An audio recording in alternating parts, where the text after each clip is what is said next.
ত্যাগ শান্তিৰ আৰু প্ৰগতিৰ প্ৰতীক দেশৰ ৰাষ্ট্ৰীয় পতাকা উন্মোচন কৰিছে মাননীয় মন্ত্ৰী মহোদয়ে।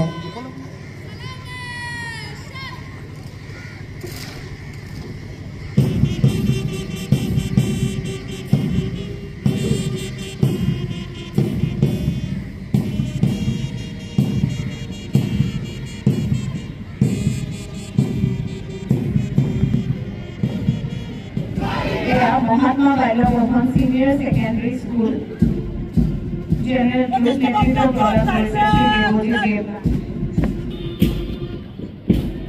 Shangordev Shikho Niketan Godanghat Boys Netrito Pradhan Korise Ambaresh Jyoti Saikia গণৰাজ্য দিৱসৰ এই পবিত্ৰ ক্ষণত ইয়াত উপস্থিত থকা সকলোকে আন্তৰিক অভিবাদন জনাইছো।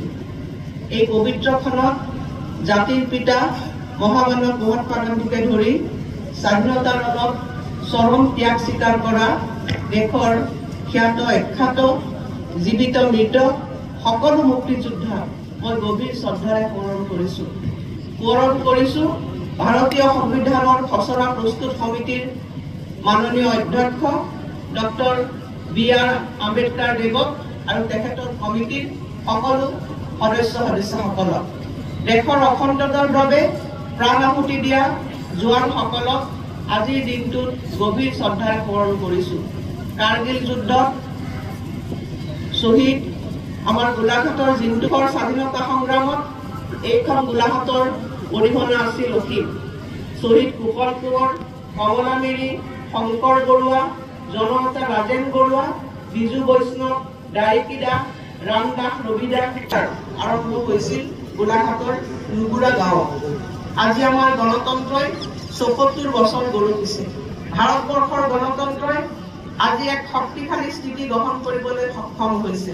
আজি আমাৰ দেশে স্বাধীনতাৰ ৭৫ বছৰ অতিক্ৰম কৰি স্বাধীনতাৰ অমৃত কাললৈ ধাৱমান হৈছে। আমাৰ আশা ভাৰতবৰ্ষৰ স্বাধীনতাই যেতিয়া ১০০ বছৰ পূৰ্ণ কৰিব তেতিয়া ভাৰতবৰ্ষ এখন বিশ্বক নেতৃত্ব দিব পৰা ৰাষ্ট্ৰলৈ পৰিগণিত হ'ব। এই বৃহৎ গণতান্ত্ৰিক দেশখনৰ এজন নাগৰিক হিচাপে আমি সকলো গৌৰৱান্বিত। মাননীয় প্ৰধানমন্ত্ৰী শ্ৰী নৰেন্দ্ৰ মোদী ডাঙৰীয়াই ভাৰতবৰ্ষৰ ৰাইজৰ আশীৰ্বাদ শিৰত লৈ তৃতীয়বাৰৰ বাবে দেশক নেতৃত্ব দিবলৈ আগুৱাই গৈছে। প্ৰধানমন্ত্ৰী ডাঙৰীয়াৰ সুদৃঢ় নেতৃত্বৰ বাবে আজি ভাৰতবৰ্ষ বিশ্বৰ তৃতীয় অৰ্থনৈতিক শক্তি হ'বলৈ আগবাঢ়ি গৈছে। আমাৰ সকলোৰে দায়িত্ব যে মুক্তিযোদ্ধাসকলৰ ত্যাগৰ বলত পোৱা এই গণতন্ত্ৰ আৰু স্বাধীনতা আমি অধিক শক্তিশালী ৰূপত পৰিগণিত কৰিব লাগিব। আমাৰ ৰাজ্য অসমেও আজি এখন স্বনিৰ্ভৰশীল ৰাজ্য হোৱাৰ পথত আগুৱাই গৈছে। মাননীয় মুখ্যমন্ত্ৰী ডাক্তৰ হিমন্ত বিশ্ব শৰ্মা ডাঙৰীয়াৰ নেতৃত্বত অসমৰ চৰকাৰখনক ৰাইজে বিপুল স্নেহেৰে আসনত বহুৱাইছিল আৰু এই চৰকাৰখনে যোৱা সময়ছোৱা ৰাজ্যখনক এখন আগশাৰী ৰাজ্য হিচাপে প্ৰতিষ্ঠা কৰিবলৈ অহোপুৰুষাৰ্থ কষ্ট কৰি আহিছে। এখন ৰাজ্য আগুৱাই যোৱাৰ প্ৰথম চৰ্তটোৱে হৈছে শান্তি প্ৰতিষ্ঠা।